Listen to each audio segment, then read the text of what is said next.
Hi, my name is Juan, and welcome to The Couch, a podcast where real therapists talk about real things. Please remember that we are therapists, but we are not your therapists, and this podcast is intended for educational purposes only. All right, my friends, today, how to argue the healthy way. Isn't that quite a statement? Like, man, I got to argue with my spouse, but I need to argue the healthy way. That's what we're going to talk about. Short and sweet, about 5 minutes. But I'm hoping that is 5 effective minutes. Here's what I want to start with.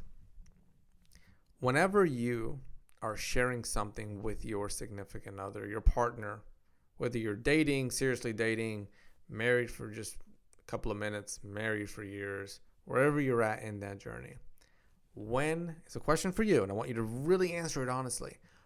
When you are communicating with your partner about something, perhaps in the argument mode, right? You open your mouth and you are sharing something with them. Here is my question. Are you sharing that because you want them to hear you, to be able to listen to what you are saying, to the words that are coming out of your mouth? I'm going to assume the answer is yes. Otherwise, why waste that time? I'm going to make an educated assumption and say yes. You are opening your mouth and letting those words out because you want your partner to catch it all, to hear it all, to take it all in. All right. That is, if I could give you a lesson in couples therapy, that's one of the most important ones I've learned over time. Whether it's through books, through the research, through going through master's, doctorates, that is a consistent lesson that's there. And it's a hard one to really acknowledge and understand how to implement. But you got the first part. The first part is yes, you are opening your mouth because you really want them to hear you and listen to you. Now, here is the next step. It's up to you. It's up to you to figure out how to create a space where your partner and you are in a favorable position that would allow your words to land effectively. So that's part of it, a favorable space. An example of a favorable space, just in case you're lost, is, we'll do a non-favorable one. You wake your partner up at 2:47 in the morning. Hey, wake up.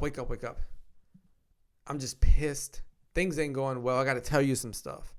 They look at you. They're waking up like a Tom and Jerry cartoon. Big sleepy eyes. Eye boogers everywhere. Right now, my friend,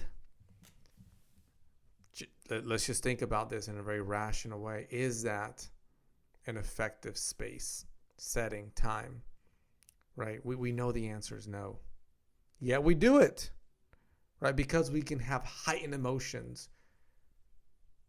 So I bring this to your attention as one example because if you are doing that, then your original goal of sharing something with your partner because you want them to listen to it, right? The person sabotaging that goal is you. That's a hard truth right there. That doesn't feel good, right? That is a hard, necessary truth. So in those moments, what sometimes happens is the person who wakes the other one up, if I wake my wife up, sometimes it happens where I then become upset because she's not listening to me. But you just heard this whole process that I went through with you, and you're able to go, why are you upset? You woke her up at 2:47 in the morning. Of course she ain't going to listen to you. It's 2:47 in the morning. The only thing we want to do at that point is go to sleep. Not only that, it takes the brain a little bit of time to wake up and to be present and to be ready for that intense of a conversation. Second aspect of how to argue the healthy way, when it comes to that principle of I'm going to share something with my partner and I really want them to be able to take it in to listen. The space, the setting, and then there is the manner in which you do it, the delivery, how you share the statement. Right? And that's some of the aspects of what I want to share with you today, how to argue in a healthy way. There's the classic I statement, right? I feel stressed when blank, blank, blank, versus you stress me the hell out, right? That you creates that judgment.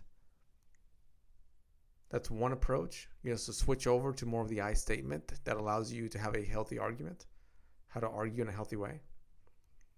Because look, arguments happen in all relationships, whether it's an intimate relationship between parent and child, sibling and sibling, right? The real question is this argument that's taking place, is it helping the situation?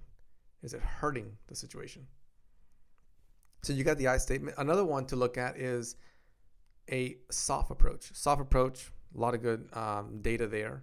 That goes into the work of Gottman and probably some other individuals there. So here's what not a soft approach. So I'll start with, steer away from this kind of stuff. You've got something pressing that you want to share with your partner. It's important. And it's important. And often that's the way it works. When the person finds, so when I find that it's important, then it's hell of important, right? Because it's so subjective to me and I'm energized by it and I got to let it out. So it's important. And I'm coming home from work and I really want to tell my partner this. So we're about to get into some kind of argument. And I open the door and then I go, blah, blah, blah, blah, and I just start at it, throwing all this stuff at her. Right? That's called a hard approach. Right? That's not a soft approach. Because was she ready for that? Likely not. I doubt she was sitting there, right, at the kitchen table, looking at the clock and going, all right, he's about to be home and we're going to have this really great conversation. Likely she's doing some other stuff, right? Got a whole list of other stuff to do. So a soft approach is where you are going to approach your partner in a way where they're ready. The situation is ready. So it could be that you get home from work. You say hello, how was your day, right? Those type of things. Catch up a little bit. See how you can help. And then somewhere in there you go, hey, I'd like to set a time where you and I talk about where we're at in this relationship. Right? So you're creating space for it. And then they go, okay. And then you're like, I know it's going to be a hard conversation. I think it's important. I'm hopeful that it'll bring us closer together. And I think it'll be good if we can try to do it maybe at a scheduled time. Is there a certain time that you're kind of thinking or a certain place you want to do it at? I know for me, I like doing it maybe in the morning. We could have that conversation. Right? So now you're doing the soft approach. You're inviting them in. You're collective. You're creating the space for it. What do you think about that? Is that something you've been doing in your relationship? Have you been doing the I statements? Have you been doing the soft approaches? Now, if you haven't, well, now you've got a little avenue to engage in it. If you have, here's what I want to encourage you to do. I want to encourage you to get online, right? Go to Google, look up I statement examples, and just see if what you've been doing, it connects to that. Same for the soft approach. Also, you could look up gentle startup. Very similar there. Now, here's something really hidden in the how to argue the healthy way. There's arguing the healthy way, and then there's what happens before. To a degree, I like to think about it as like foreplay. So foreplay, if you're not familiar, foreplay would be this initial process of engagement with your partner. It doesn't have to be intimate or physical. And that creates the tone. It sets up the environment for the next intimate acts, right? So it's a basic definition there. Now, if the goal is that you and your partner are going to have a healthy argument, right? You're going to communicate in a healthy way. I'm very curious about when you're going to do it. So then I would say, well, when do you plan to have this conversation? Maybe you would say, we're going to have it next Friday at 5:00. Next, I would want to know the history of the last few months. And it's important for you both to look at what's been happening the last few months.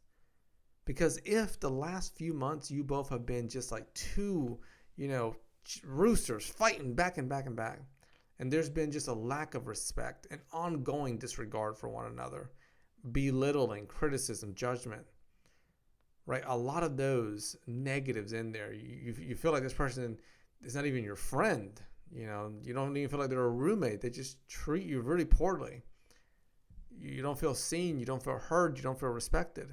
You don't feel appreciated, right? If that has been happening the last few months, and then next Friday you're supposed to be having this healthy argument, well, look, that's going to be hard. And the simple truth is, it's going to be hard because there has been this track history of all of these negative interactions. And now you have these two people with this track history of negative interactions, and they're supposed to go to this one conversation and navigate it well. Not impossible, just very challenging. So then instead, what you want to look at with how to argue the healthy way is, yes, set up that time to do it, while beginning to plant some seeds, start watering them. One seed is called kindness. The other one's called respect. The other one's called appreciation. Plant another one called gratitude. And water them suckers. Water those and bring them into your relationship. Start treating each other with kindness, respect, compassion, appreciation. Foster a garden of that. And then when you get to that place of a healthy argument, I don't know about you, but for me, it is so much easier. And often I am personally much more willing to have a argument, like a debate with someone that there has been a track history of respect, of consideration. And I want you to kind of think about that in your life. I want you to think, if you had to have a really hard argument with somebody, it could be about, I don't know, political difference, just something kind of, out there really hard. Would you feel more inclined to do it? And would you feel more, would it be easier for you to use the effective skills of like the I statement, the soft startup, patience, right? That's one. Would it be easier to do that with someone that you have had this history of respect and compassion and gratitude and appreciation with, compared to someone that has the opposite has been taking place? And I'm going to assume here, educated assumption will be a bit easier for the one you've had that positive track history with. So with today's podcast, right, it's relationships and mental health, how to argue the healthy way. My hope is that you got that takeaway. Conflict isn't the problem, right? The argument itself is not the problem. It's how you handle it. How you handle it. So go out there and, as some say, handle it with kindness, with respect, with appreciation, with gratitude, with compassion. You got this.